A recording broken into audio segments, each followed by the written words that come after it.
Ayan, Sidong Bisaya, gagala na naman tayo. Aba, syempre, nandito na tayo sa Tanay Rizal. Siguro naman, sa mga hilig mag-ride dyan, aba, alam nyo na to kung saan to banda sa Tanay Rizal. Kaya tara, samahan nyo ako ngayon. Eto nga't magpapahinga muna tayo kasi syempre, medyo malayo na rin ang nilakbay ni Dong Bisaya ngayong araw. Iba talaga ang pakiramdam kapag nagkakapagpahinga ka o nakakapag-refresh. At dahil nga nakapagpahinga na si Dong Bisaya, kaya tara, ride na tayo. Ingat! Sabi, iba talaga ang pakiramdam sa loob ng isang linggo na kailangan mo rin magpahinga at ma-refresh sa sarili mo. Siguro naman mga Kadong Bisaya, alam nyo na tong lugar na to kung saan ako laging humihinto at kumukuha ng mga picture. Guys, pag pumupunta talaga ako ng Tanay Rizal, hindi pwedeng dadaan ako dito kasi ito ang favorite spot ko. Ang sarap talaga sa pakiramdam kapag nakakalanghap ka ng fresh air. Kaya talaga hindi ako nagsasawang pumunta dito sa Tanay Rizal kasi napaka-fresh ng air. Kaya sa mga nagbabalak, pumunta na kayo para naman ma-refresh ka mga Kadong Bisaya. At eto na nga, dumating na tayo sa ating favorite spot kung saan magko-coffee muna si Dong Bisayang habang tinatanaw ang napakagandang tanawin. Tara at mag-order na tayo ng coffee dito kung saan napakasarap nito at hindi ka talaga magsasawa. At eto na nga, nakatambay muna tayo sa gilid ng kalsada at kukunin ko na ang coffee. Alam nyo ba mga Kadong Bisaya, sa halagang 95 pesos, abay, solid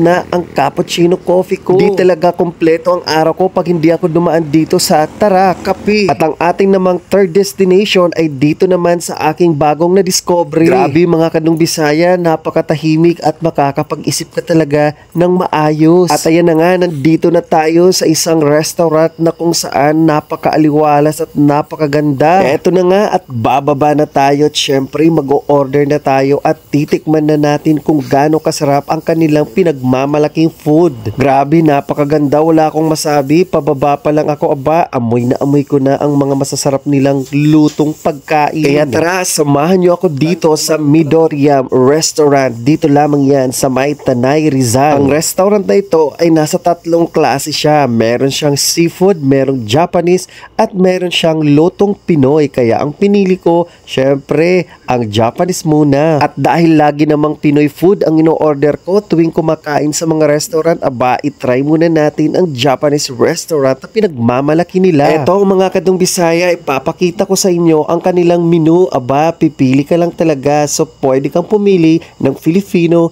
ng Japanese, at iba pang dishes nila. Ang presyo naman, masasabi ko lang nasa tama at syempre kung mag-isa ka lang, abay, solid na talaga ang isang order sa kanila. Sayang nga lang, hindi ko makita ang view sa ibaba kasi nga't gabi na. Siguro pag araw, napakaganda nito. Habang inaantay natin ang order, aba, magmuni-muni muna tayo at tumingin sa kanilang paligid. Ang masasabi ko naman sa kanilang disenyo, aba, napakasimple at Filipinong-Filipino, pero yung in-order ko, Japanese. Salamat naman sa mga nag-assist, napakabait. Salamat sa inyo. At ito na nga, dumating na ang aking in-order. Abay, napakasarap niya. Nakalimutan ko lang kung anong tawag dyan. Basta Japanese daw yan. Kaya tara, let's eat. Ito na nga, tikiman time na. Aba, si Dong Bisaya, excited na yan. Sakto naman, napakalamig at napakainit at napaka-spicy ng sabaw. Grabe, unang tikim ko pa lang, unang subo pa lang ng pansit. Ano ba tawag dyan? At napakainit. Aba, wala akong masasabi. Tanggal ang gutom at lamig. Saktong-sakto naman at malamig sa Tanay Rizal, kaya sakto lang din talaga ang in-order ko, yung may sabaw na mainit. Grabe, napakasarap ng kanilang canton, lomi, o hindi ko alam kung anong tawag dyan. Basta kayo nang bahala. Comment down below. In fairness naman, mga Kadong Bisaya, medyo mabilis ang kanilang serving, o di kaya mag-isa lang ako na kumain dyan, kaya mabilis. At ito naman, tikman naman natin ang kanilang pinagmamalaking chicken. Wala naman akong masabi, kundi ang sarap. Kaya sana maulit pa to next time. See you! Kaya sa gustong subukan, aba, pumunta na kayo sa Tanay Rizal. Nasa bandang kanan lang. Nasa may barangay Kayumbay lang yan kung papunta ka ng Tanay Rizal. Kaya sa mga nagnanais pumunta, aba, wag na kayong magpahuli. At ito na nga, natapos na tayong kumain. Ito at paakyat na tayo sa taas. Maraming salamat sa experience. Napakasarap.